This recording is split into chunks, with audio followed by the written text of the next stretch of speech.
basically this is my year wrap up of my favorite makeup products. I made a basket.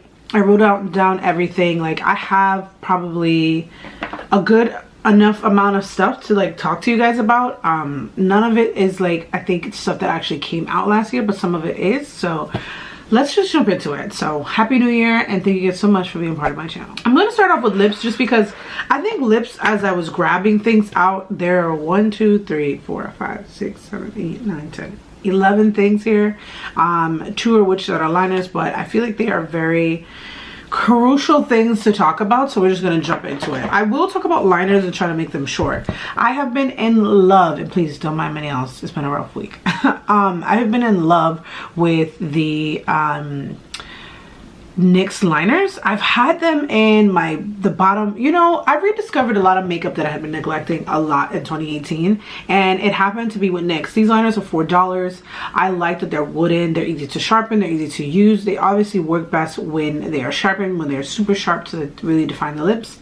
As a woman of color, I feel like we are kind of limited in options in finding a nude, and I have discovered my favorite nude out of these liners, and like creating my own nude and not having to depend on one product or one brand to sort of give me the nude that I'm looking for and that suits my undertones and my skin tone. And with the help of Nutmeg and Brown, I have been able to do that. Brown definitely gives me a lot of definition on my lips and give me the pout that I'm looking for, whereas Nutmeg is more of the subtle contoured lip around like the edges, where I can do brown like at the center to really create the pout, whereas Nutmeg looks pretty on its own underneath my Fenty gloss, which you already know is in my favorites, and any other gloss that I choose to use. Because I already talked about it, Fenty, I'm actually running out of this. I need to buy a brand new one. It's cracked. This was my car gloss, this was my bag gloss, this was my house gloss, this was the gloss that went with me everywhere. I have been using it since I bought it in 2017. I actually just ran out of it as maybe a month ago. I have a little bit on my lips. Honestly, with Fenty, the great thing about it, aside from like the color and it being peachy and it really looking good, the reason I love the Fenty original gloss is because I never have to worry about that guck on the side of my lips. Like, that's never a problem. I love this gloss so much that it doesn't even have the name on it, but I do know that it's ColourPop and it's the color Fudg'd, which is the part of the Karreuche collab. This has been so pretty. Like, I can even, you know what I love about Fenty? I love this one. I can layer them and then create a little bit more color, because the outskirts of my lips, like around the perimeter, are dark, but my actual like lip is more pink. So whenever I wear this one, it kind of just makes me look like I have the perfect nude for me. It's still looking pink on camera and it probably doesn't make sense. I like I wore this a lot, I think, as soon as I purchased like the rest of the Karreuche collab, and I know this was a part of like the original collab that she had maybe like last year. I think that it's almost done. That's how much I wore it so much. I loved it a lot. It's like the perfect brown where it's just enough pink, it's just enough mauve, and it's just enough brown. And I think that whenever she designed this, or you know, like created this with ColourPop, I know for a fact that she had all skin types involved in this. Like, I think this would look so pretty on maybe a fair skinned person who wants like a pop of pink, because every nude or every brown is gonna look, or a nudie brown or mauvey brown is gonna look different on every skin tone. But I prefer how it looks on my mirror side as opposed to my camera, because I think my camera is really picking up pink. But this gloss is super glossy. I would say the only downside to this is that this freaking applicator sucks so freaking bad. Like, it's terrible. I don't know if they did that on purpose to make the product I guess cheaper, but it's terrible. My next gloss is, if you want Kylie Jenner lips, or maybe Kendall, because you know she got new lips, you should get the Too Faced lip injection. This one smells sweet, but it also smells like spicy. They put something, I mean, it's a lip injection, so it's a lip plumper. Sometimes I'll wear like a brown liner and then I'll put this on it and my lips will be like that. And I tell people all the time at work, I'm like, do you want Kendall, do you want Kylie? I definitely think you could get the lip maximizer from Dior, will give you Kendall, but this will give you Kylie. This one right here, it's really nice. This is a nice gloss to throw in your bag. Maybe after you've had dinner or something, you just want to put something on your lips. It is not moisturizing at all. I will say that all the glosses that I do own prior to this one that I've mentioned are moisturizing in a sense, so you definitely want to layer that. I would say that the Bite Agave mask is really, really, really, I have the natural one and I have the, I think this is the apple or the candy apple. I don't mind the candy apple sometimes if I'm just gonna go out and I want to run errands and I'm not gonna put makeup on. It gives me like a little bit of a tint, which I like. I have this one open right now because I don't see the point of opening a new one if I'm using that one. Whenever I'm at work or whenever, I like to just throw this in my bag. It's definitely, I don't know, because I love the Laneige. The Laneige is meant to use at night and then you brush it off. There's a bunch of people that don't do that. They use it as regular. I only wear Laneige at night, and every day, every single day, I wake up with like the most luscious, plump, moisturized lips.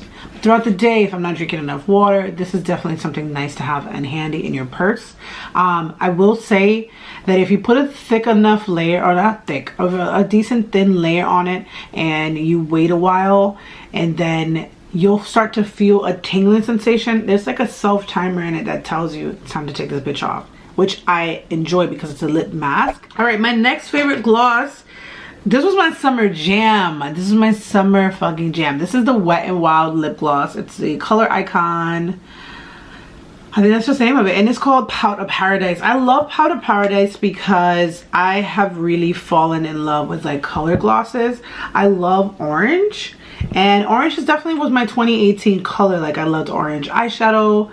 I remember one time I put on orange blush, orange eyeshadow as orange blush, and I just looked so vibrant. Orange looks so good on people that are around my skin tone, maybe a little bit darker than me. Looks so good. This was nice to wear on its own. I didn't need to use a lip liner with it. I didn't need to like pre-do anything. My lips looked so juicy. This was my summertime fine. Next is going to be this lipstick. This is Cinnamon from the ColourPop collab with Karreuche. I love this. This stuff was, I like creamy lipsticks because they bring back the elegance of what makeup was before it became so popularized. Makeup has always been, you know, a huge market. It's definitely a multi-billion-dollar market now. Cream lipsticks remind me of, you know, my mom's time as I was growing up, watching her do makeup and watching my aunt do makeup. It just reminds me that it's very elegant and it's very easy to put on. I mean, cream lipsticks almost remind me of like a lip balm, whereas you can just put this on. This is a very moisturizing lip. It's not too brown, but it just has like a little bit of like a mustardness in it, so it gives me the perfect pout on my lips, especially if I use a lip liner, which I told you guys a second ago I've been so in love with. This was given to me by Raven Alexandra.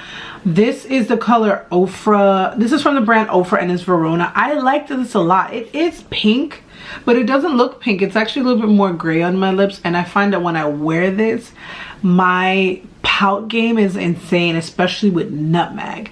I think when I wear